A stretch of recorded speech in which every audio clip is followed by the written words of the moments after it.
So the Big Ten joins the party, and now a day later, the rankings have come out. They're a little bit different than they have been in the past. Ohio State shooting up to number 3 in the polls. That's what we're going to talk about right now. What do you think about that? That's kind of curious. Did you watch the Buckeyes play? Justin Fields, former Georgia quarterback, now with the Buckeyes, has lost one game in his time up there. Certainly not as challenging as the SEC, the Big Ten, but not a bad conference at all. Dean Legge from Dog Post making you a smarter Georgia fan. Georgia dropping to number 5 from number 4 last week. Of course, they were number 3 before they lost to Alabama, who is the number 2 team in the country. I got a couple of issues with the poll, but the big thing to remember about these polls is they're week to week. They only matter so much, and there's a bunch of games still left to be played. So if you were over on Dog Post earlier today, you know that this poll comes out usually about midday on Sunday, and it was curious to me. There's a couple of different things about this top 10. First of all, Notre Dame should not be in front of Georgia. I'm not sure they should be in front of Oklahoma State, but they are there, and they will eventually play Clemson, so that will sort of work itself out. Speaking of Clemson, it is a little bit surprising to me that with 2 top 10 wins, Clemson's still ranked number 1 in the country over Alabama. That doesn't make any sense to me at all. That sort of shows, if you want to call it previous week's bias, people aren't going to move Alabama to number 1, apparently no matter what they do, because Clemson started the season at 1.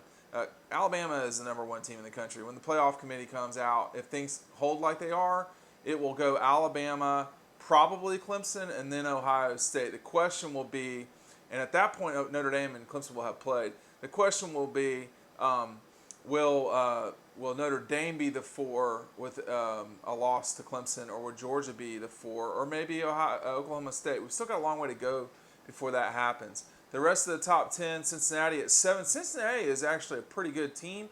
They have no business being in the playoff. I'm not saying they don't have any business being in the top 10.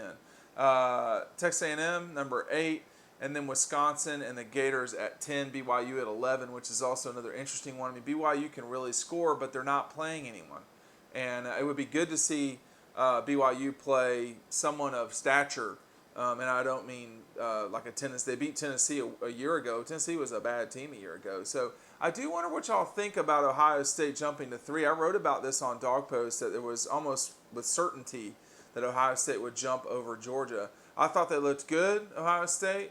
But again, the best team in the country is Alabama. And if you can't see that, or you don't want to admit that, or whatever, whatever's going on in your world, if you're kind of a Clemson honk, okay, you're going to get your shot at Alabama. If you're Ohio State and you think you're better than Alabama, you played one game. So there's no way Georgia can make the argument that they're better than Alabama. There's no way Texas A&M can make that argument. And I don't think Oklahoma State or Cincinnati would make those arguments either.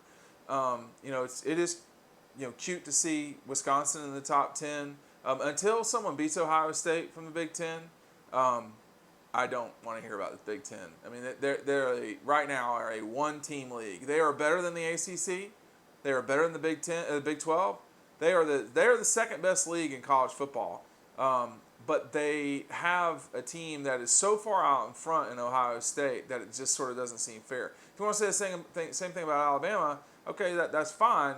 But I think we've seen, Alabama hasn't dominated the SEC the way that these other teams have in their leagues. If they have been dominating that, they would have won the league the last 3 years. They've won the league exactly once the last 3 years. So, it's not quite the same. Now, with that said, I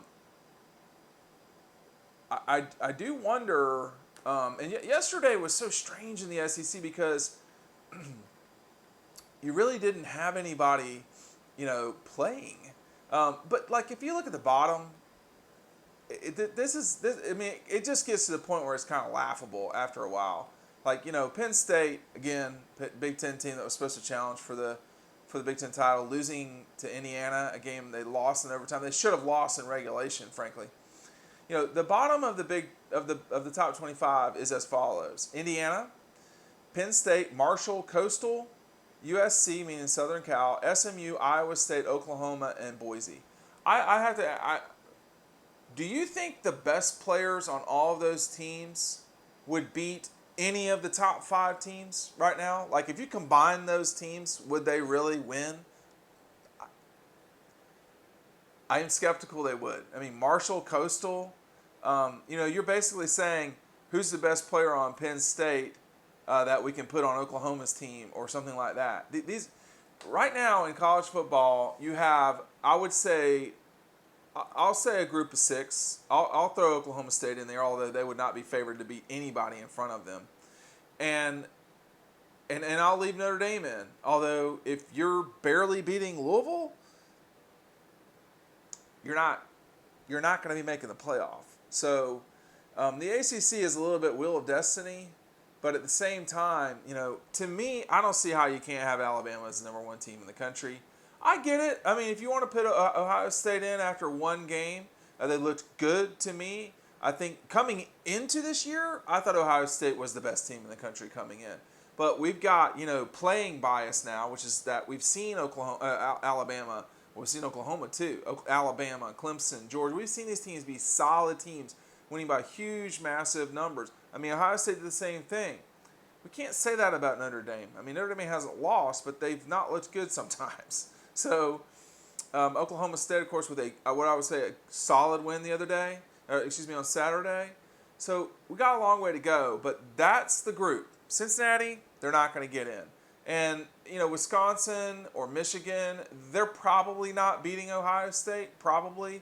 But even if they do, the likelihood that a 1-loss runner-up in the Big Ten gets in, or a 2-loss, it just seems hard to imagine.